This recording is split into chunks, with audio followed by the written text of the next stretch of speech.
से ही विभा को कपड़े धोने का बड़ा शौक था। कभी नल के नीचे तो कभी तालाब के पास। अरे मेरी नीली वाली लुंगी नहीं दिख रही है। विभा की अम्मा, कहाँ रखी है लुंगी? अरे वो तो विभा ने परसों ही धोकर रखी थी आपकी अलमारी में, देखो वहीं होगी। वो ना मैंने आज धो दी, मुझे लगा कि गंदी हो गई होगी। अरे कैसे गंदी हो गई थी? उसे तो मैंने पहना भी नहीं। हे भगवान, इस लड़की के कपड़े धोने की आदत से परेशान हो गया हूँ मैं। जितना तो घर में राशन नहीं आता, उससे कहीं ज्यादा डिटर्जेंट पाउडर का खर्चा है। इसकी शादी करवा दो, शादी। जाए अपने घर में ही करे काम, फिर चाहे घर के कपड़े धोने हो या पूरे गांव के। हाँ ठीक बोल रही हो, देखता हूँ मैं कोई लड़का। वो दिन भी आ जाता है जब विभा को देखने लड़के वाले आ जाते हैं। लड़की मुझे अच्छी लगी। होने वाली सास कहती है, बेटी अगर कुछ पूछना है तो पूछ लो। वैसे तो हमारी लड़की बहुत ही शर्मिली है, जो बोल दो वो मान लेती है, इसे क्या पूछना होगा। अरे कैसी बात कर रही हो माँ, मुझे इन लोगों के घर रहना है, सवाल तो कई है। हाँ हाँ बेटा, पूछ लो ना, क्या पूछना है। आप लोगों के घर कपड़े कौन धोता है? सास का मुंह बन जाता है। देखो, अगर तुम ये कहना चाहती हो कि तुम्हें कपड़े धोने नहीं आते तो सुन लो, कपड़े मैं ही धोती हूँ, लेकिन तुम्हारे आ जाने के बाद मैं रुमाल तक नहीं धोऊंगी। अरे चुप रहना भाग्यवान, बहू बेचारी घर आई नहीं, उसे डराना शुरू कर दिया।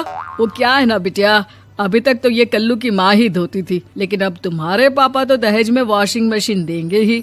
तभी विभा की माँ बोल पड़ती है, सवाल भी पूछा तो क्या। वैसे भाई साहब, मशीन की तो फिर भी कपड़े धोने की कैपेसिटी होती है। मतलब जो बिटिया दे रहे हैं ना विभा, इसे कपड़े धोने का बहुत शौक है। ये आप लोगों के क्या, आस पड़ोस गांव मोहल्ले सबके कपड़े धो दे और उफ तक ना करे। बाहर देखा नहीं आपने कितने कपड़े सूख रहे हैं? सब हमारी बिटिया ने ही तो धोए हैं। बस भी करो ना माँ, शर्म आ रही इतनी तारीफ सुनकर। और तो और एक दाग निकाल कर दिखाओ तो मान जाऊं। हाँ अच्छा अच्छा, माफ करना बेटा, मैंने गलत समझा।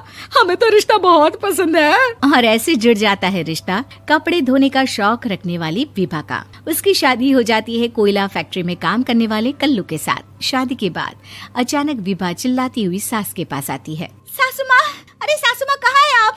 ये तो धोखा है, धोखा दिया आप लोगों ने मुझे। इसे ससुर के चक्कर के बारे में पता चल गया।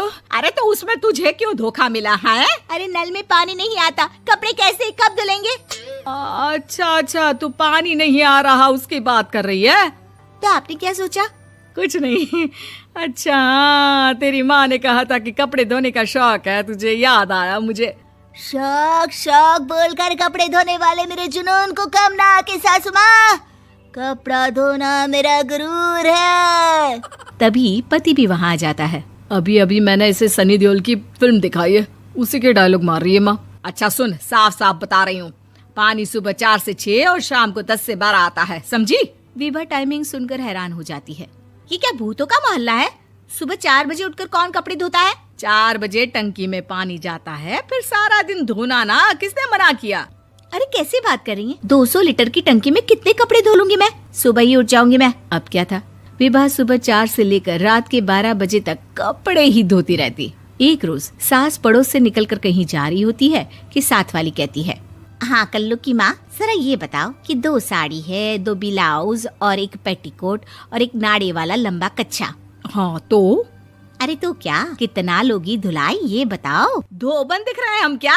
हमारे पति सरकारी नौकरी से अभी अभी रिटायर हुए हैं और बेटा सुपरवाइजर है कोयला फैक्ट्री में। धोबन समझ रखा है हमें। हाय रे कल्लू की अम्मा, माफ कर दो, वो तो मोहल्ले में यही सब बता रहे थे कि तुमने बहू को कपड़ा धुलवाने के काम में लगा दिया है। सास को पड़ोसन की बात सुनकर गुस्सा आ जाता है। वो घर पहुंचती है जहां घर के बाहर ही इतने सारे कपड़े सूख रहे होते हैं जितने कि किसी धोबन के घर पर। अरे ओ कल्लू की दुल्हन, बाहर निकल। माँ जी यहीं आ जाओ, बाथरूम में चादर धो रहे हैं हम। अरे अभी हम धोते हैं, तुमको बाहर निकलो। ये आस पड़ोस वाले बोल रहे हैं कि हम बहू से कपड़े धुलवा धुलवा कर उसे कपड़ा धोने वाली बना दिए हैं।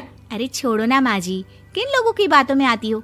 आस पास के लोगों का तो काम ही होता है कि वो किसी तरह सास बहू को लड़ा दे। बहू सारे घर के कपड़े धोती है, ये क्या कम है?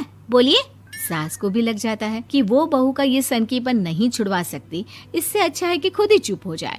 एक रोज सास और बहू मंदिर जाते हैं, जहाँ सास की साड़ी वहाँ खड़ी भीख मांगने वाली से मिलती है। माँ जी क्या बात है, आपकी साड़ी उस भिखारन से कितनी मिल रही है ना? हाँ हाँ देखो तो, दोनों की साड़ी मिल रही है। क्या बात है कल्लू की अम्मा, तुम खुद को तो अफसर की बीवी बताती हो और ऐसी सिंपल सी प्लेन साड़ी पहनकर घूमती हो।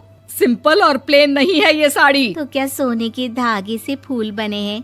कुछ भी सासू माँ, कुछ भी। हाँ, बने थे इस साड़ी में सोने के धागे से फूल। मेरे पति लेकर आए थे मद्रास से स्पेशली मेरे लिए 10,000 की।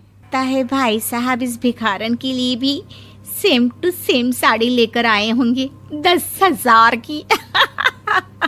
सास उस वक्त तो कुछ नहीं कहती, लेकिन बहू के साथ घर आती है और अलमारी से एल्बम निकाल कर लाती है। ये साड़ी देख रही है, ये वही साड़ी है जिसे मैंने अभी पहना था। इस साड़ी में ये जो चमकदार फूल दिख रहे हैं ना, ये सोने के